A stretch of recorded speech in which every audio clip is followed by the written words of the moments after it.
Thank you so much for joining us today, Mr. Mann. Yes. My name is Alexandra Bowman, and I'm with the Hilltop Show, and I'm joined by Mr. Mike Brody from ComicsDC. And we're so excited to sit down with you. We just have a few questions about what it means to be head of story at Pixar. Yeah, it's a big job. I'm on the movie for a very long time, so it's a commitment for sure. Because with this one, I was involved from the very beginning, and I went all the way to being at the final mix review at Skywalker Sound. Because at any point, we can improve the story, or break it, and go, oh, don't forget, we need to make sure the sound is like this or that, So Dan, we worked together on Monsters University. I'm a story supervisor on that, and so we have a long history, and so he really trusts my opinion, so he wants me around a lot. But my primary job is to oversee the story artist through the storyboarding process, which is us taking the written script and visualizing it. We're the first ones to kind of draw the movie, we kind of draw the blueprint of the film and road test it, for lack of a better word, until we're happy with it and gets approved and goes into production. Is this a traditional role then, or is it one that's evolving as more animations? Yeah, it's been around for a very, very long time. Probably, maybe the duties that we're asked to do, those may be evolving over the years. It kind of changes from director to director. Yeah. Even when I did, I worked with Peter Sohn on The Good Dinosaur, and there's some similarities between the two of them, but there's some differences, So it kind of depends upon the director and what they kind of need out of their head of story. How did you get the job? I'm known for charting. I'm known for people will say Kelsey with his beautiful minding of things. I'm always I'm a visual person, so I'm always drawing things out on a whiteboard. I do that because that's how I think, but I also do that so that everyone's on the same page. Because if I draw something in front of everybody, it's really clear. Right. Oh, that's what you're talking about. So I didn't really get the job. Do you mean head of story job? Yes. Yeah. I ultimately, the first time I got that was on Monsters University. Dan was we had a different director at the time, and Dan was the head of story. Oh. So I was a story artist on that, and we got along really well. He didn't even really know me. He just kind of brought me on, and we got along instantly. And I think he really likes working with me because I keep an optimistic attitude. Great. And I want to be accountable and loyal and someone that if I say I'm going to do something, I follow through with it. What do you think separates Pixar's storytelling style, animation technique, and creative processes from those of other animation studios? I think what probably sets us apart is how the directors are asked to tell something personal, something that's really meaningful to them. And it's pretty dark personal, this film, because it's about Dan and not knowing his father. Dan's dad passed away when he was 6 months old, so he has no memory of his father. And he has an older brother, 3 years older, and his name's Bill, and he doesn't have any memory of their father either. And so Dan thought about how that's shaped him and what he's kind of learned about who he is, and he thought about what if there was a character that had a similar experience, and what if that character had an opportunity to spend one day with that person that they lost? He's like, I would want that. And so that's kind of where this came from. Specifically, what are Pixar's primary goals with its films going forward, or what are your goals with the films that you work on? And additional add-on, what do you believe is the impact of your work, particularly on younger audiences growing up in today's conflicted world? We always want to do a couple things when we make our movies, and what we want to do in the future is we want to entertain the audience. We want to make a fun, entertaining movie. We want it to have a heart, a reason why we're making it. What are we trying to say? About being alive, you know, and that usually comes from like a really hard question that maybe the director can't even answer themselves. And then another thing we really want to do is surprise the audience. You know, there's a lot of stuff that's out there, and we don't want to repeat ourselves, and we want to do something. Pete Docter puts it, something unexpected. Do you have words of career advice for students who attend liberal arts universities like Georgetown or schools that do not necessarily focus on art who'd like to go into animation and filmmaking, and or what skills and traits do you look for from recruits? Yeah, I always tell people it takes three things to get a job at Pixar. The first is passion. You have to love the heck out of this, love movies, and you have to have a really deep, deep passion. Don't tell any of my bosses, but I would do this job for free because I love it that much. That's that kind of passion. And that leads me to the second thing, which is hard work. It takes a lot of hard work. I work really hard. It took me like nearly 10 years after my first rejection letter to Pixar. So I worked really hard. But that hard work was a little bit easier because I was so passionate. A lot of times the hard work cuts people out because they really don't have the passion for it, because it's really difficult. The last thing is luck. You know, it takes a little bit of luck, and it's timing. But I always say, if you're prepared for it, you have to be prepared for when the lightning strikes, and you have to have your portfolio ready. You know, and so I always say it takes those three things to get a job at Pixar.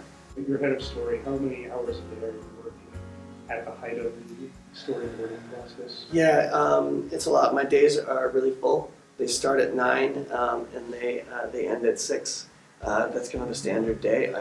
We always work through lunch because Dan would rather work for lunch than stay late, and I agree with that because I want to drive home and kiss my kids goodnight. Right. And so I prefer, if I have to put in extra hours, I do it in the morning. Just no one's around, you know, and so I'll go in early. But I try to kind of stick to just those hours. We'll do the occasional Saturday every once in a while, right before screening. You know, every 3 months we'll typically do a Saturday, you know, but it's only like 10 to 1. It's not that like terrible. So well, that's good to hear. yeah, we're not like in the past 2 years I've worked at like pulling pretty late nights, you know, and Pixar cares about the longevity of your health in your career, so they don't want to injure you. Other places, they didn't care so much. How did John Lasseter's departure affect you and the company? Oh wow, yeah. That was an interesting time, not only in the world, but at Pixar. And you know, it was definitely a change, you know, because John did a lot at the studio. You know, I wouldn't have a job if it wasn't for what he did. Not only him, but everybody else too at the studio. You know, but I'm really proud of Pete Docter. We're both Minnesota boys, Yes. so we're both. You know, I grew up just a town like right near him. And he stepped up to be our chief creative officer, and he's really great because he is sharing the amount of like weight that he has to carry with leading this studio creatively is too much for one person. Mm-hmm. And so Pete's really great. He's like, I don't want all of this. I want here, take a little bit of this weight, you know. And I've seen Dan step up and be a leader not only on this movie but at the studio. So it's really an exciting time. We were wondering what happens when a project gets shelved. You had mentioned Newt in particular. Yeah, Newt. Yeah. So that was weird because that's how I started the studio, and I didn't know the difference between like something going great and something not. And all of a sudden they shelved it, and I'm like, oh, that's a thing. Like, oh, we're done. You know, like that's it. It's typically after a screening, you know, that they'll make a call on it. And that one was one where we, again, I just started the studio and I only been there like 6 months, you know, when they pulled us all into the room and said, all right, we've talked after the screening, and I think we've just decided that we're going to shelve the project. And you're like, whoa, what, really? Because they hadn't really done that at all at the studio. And so, yeah, it's a hard thing because, part of working in story is you're a problem solver. Right. And you kind of, I always think of it like a Rubik's Cube that you're trying to solve, and then you're told, put that cube down, and you're like, okay. And it's on the shelf, and you're like, you have to walk away from it and be okay that it's like you left it unsolved. Yeah. Did the shelving of the project have anything to do with Rio and similar premises? No, not from my knowledge at all. Again, I was only there for a very early, so I wasn't like privy to like the conversations behind closed doors. But it just the film the story wasn't working. And it wasn't really because of any other projects, because it's always hard. We always start these movies and, actually in any creative endeavor, whenever you try to invent something always pops up. You're like, there's a new Netflix show that's the same idea as yours. It's amazing how that happens. And you kind of just have to say, you know what, I'm just going to keep going forward, and I'm going to do this the best that I can.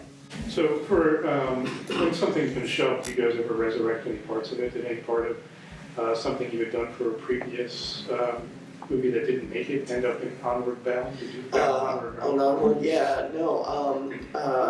I can't think of anything that came from another property. On Monsters University, sometimes we'll resurrect old gags from Monsters Inc. Well, yeah, because people are expecting them anyways. Yeah, and if there's, because there's so many great ideas that get cut, not because they're not good ideas, but they're not right for the story. Maybe you don't have enough time, or that. Yeah, I mean, part of my job as a head of story is to help oversee all the ancillary material. And so I just have this card catalog in my head of all these cut ideas. And I'm busting them out constantly when they are doing like a novel, you know what I mean? That's like a side story or an activity book, or I don't know. There's all kinds of like stuff. So you get the help on that merchandising and ancillary material. Yeah, I'm really involved with that. We get to help out with all that stuff. In a themed movie like Monsters University, the college theme, or a theme like this, or medieval fantasy, how do you draw the line between like a reference or like an obvious gag or a trope and like an homage, like a callback, like a respectful bit of nostalgia for an idea? Yeah, you want it to be. What was interesting about this film is that there's a lot of fantasy that's out there. And we wanted to make sure that that the movie's not only appealing to people who really know fantasy, but people who could care less about it. Like that's kind of what we want the film to hit. And I think about that in casting the crew. I make sure I have people that are like, I could care less about fantasy.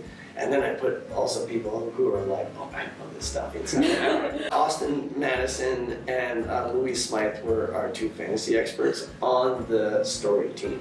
We actually created, I helped organize a group of us that we affectionately call the Fellowship. A collection of people, not just in story, but in all departments, that really knew their fantasy. And across different aspects. Some people knew the novels, some people knew the movies, some people knew the role-playing games. We always had this group that Dan could, like, whenever he would have a question about fantasy and you need an idea or a name or something, he would say, take that to the Fellowship. Well, take note, Pixar is full of Tolkien fans and you should be too. Oh, yes. Yes, completely. Stuff that's coming out in the press now. Yahoo we've talked in particular about one character referring to her gay daughter, her lesbian daughter. Oh, yeah. Was that part of the story conference from where you guys were working on that? Did somebody come in saying, I really would like at least a passing reference to this? No, those characters, Lena Waithe plays the character that you're referring to, and those two characters, they're police officers. They're originally actually male when we first boarded them, and then we thought, like, well, why? We want to make sure it's a diverse cast, right? And not only in male to female ratio, making sure that that's at least even as balanced as we can make it, but also diversity. Diversity was really huge. Noah Klocek is the production designer on this film, and his team did so much work to make sure that all the species could be as diverse as they could be, and then the casting was that way too.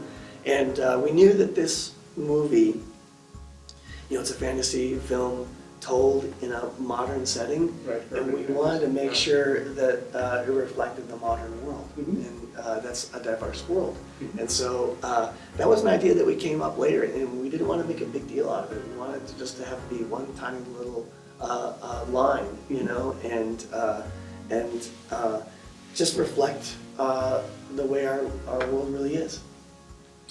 Be sure to go see Onward on March 6th, and thank you so much. Thank you. Thanks a lot. Chapter